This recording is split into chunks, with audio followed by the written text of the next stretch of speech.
Déjà, le Messie sombre ne viendra pas à la base pour faire du mal. C'est les consignes qui auront été mal comprises. Tu sais, ce qui illustre le mieux ce qui va se passer, c'est le Kalki Purana. Quand Shiva, non pas Shiva, pardon, Vishnu, convoque son dernier avatar, le 10e avatar Kalki. Et ça part d'une bonne intention. Il lui dit, va sur Terre et élimine le mal. Voilà. Il se dit, au moins, ils seront heureux sur cette planète, ils méritent d'avoir accès au bonheur. Et en fait, le Kalki, quand il arrive sur la planète, ben, il élimine le mal. Donc au début, c'est des psychopathes, il va tuer vraiment des gens qui font vraiment beaucoup de mal, des meurtriers, des violeurs, tout ça. Et puis il continue. Alors les humains, ils disent, c'est bravo ce qu'il a fait au début, ils applaudissent au début le Kalki.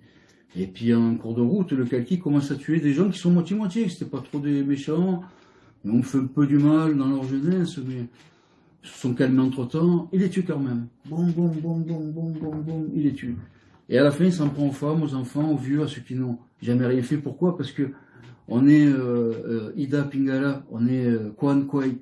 Donc ce petit germe de mal que même les enfants, quand ils crèvent des yeux à un oiseau, ou quand ils arrachent les pattes à des insectes, ou quand voilà, ils font du mal les enfants, faut le dire. Ils sont même méchants entre eux, ils se poussent au suicide entre eux. Ils trollent des gens, enfin ils poussent des jeunes de leur âge au suicide.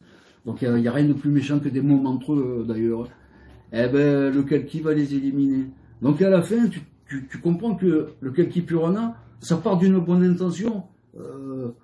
Vishnu, quand il lui dit va nettoyer cette planète, enlève le mal, et finalement le mal, on s'aperçoit que c'est les humains. À la fin, il fait un carnage. Il reste une poignée d'élus.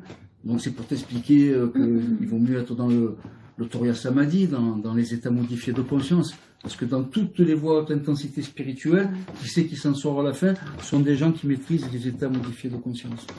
Et du coup, Vishnu, c'est quelque chose qu'il implante dans son esprit, avant qu'il s'incarne, ou c'est quelque chose qu'il va lui transmettre pendant son incarnation? Au Kalki? Au Kalki.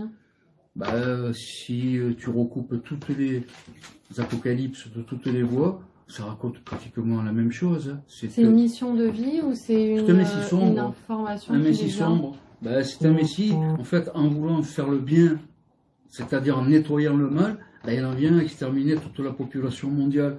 En partant d'une bonne intention de dire je vais nettoyer le mal, finalement il tue tout le monde. Et ça, c'est récurrent dans pratiquement, même dans le christianisme. Hein. Si tu lis l'Apocalypse de Saint Jean, Christ ressuscité, qui n'a plus rien à voir avec Jésus de Nazareth. Christ ressuscité, il revient, c'est un avatar de synthèse, il a des pouvoirs, il lutte contre les gens, il crache des éclairs par les narines, enfin, j'exagère, mais il y a un avatar de synthèse qui revient. D'ailleurs, on l'appelle plus Jésus, il l'appelle le Christ. Et d'ailleurs, il l'appelle plus l'agneau, il l'appelle le lion de Judée. C'est-à-dire, il est dans les anciennes écritures des évangiles, il était l'agneau. Mais dans l'Apocalypse, il est le lion de Judée, il revient sous une forme meurtrière. Pourquoi?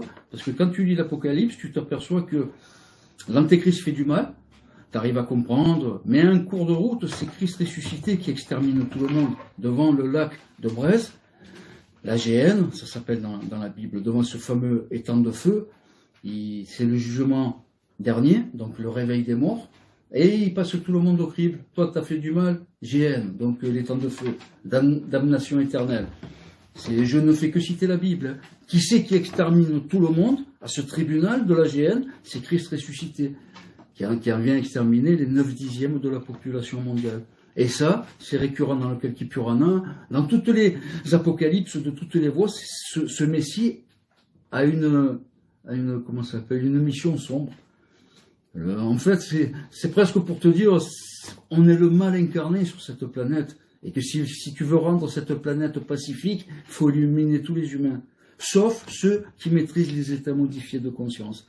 Pourquoi? Parce qu'en voyant le futur, certainement ça apaise la psyché. Moi, ça m'a calmé. Hein. Quand j'ai commencé à avoir des flashs sur ce qui allait arriver, je me suis dit, oh bonne mère. Ça paraît tellement surréaliste que tu te dis, putain, ils sont tellement cons qu'ils ont réussi à tout faire péter. Ce qui va arriver, là, les humains, ça dépasse leur champ de conscience. Ça va être tellement grave qu'ils vont croire à un cauchemar. Ils vont se dire, c'est pas possible. On est dans un cauchemar, c'est pas la réalité, ça. Dans les décennies qui vont arriver, ça va être de pire en pire. Donc voilà, ça raconte toutes les apocalypses, ça raconte l'épopée de ce Messie sombre. De ce gars qui, en voulant nettoyer le mal, finalement, il détruit notre civilisation. Alors que Kuan Yin, elle a une autre mission, c'est plutôt une mission salvatrice. Ce sera une guerrière, elle saura affronter des situations de crise, mais elle sera là plutôt, c'est une tâche de récupérer le plus de survivants possible pour refonder une civilisation sur un nouveau paradigme, avec que des supraconscients, des gens qui maîtrisent les ondes de θ-delta.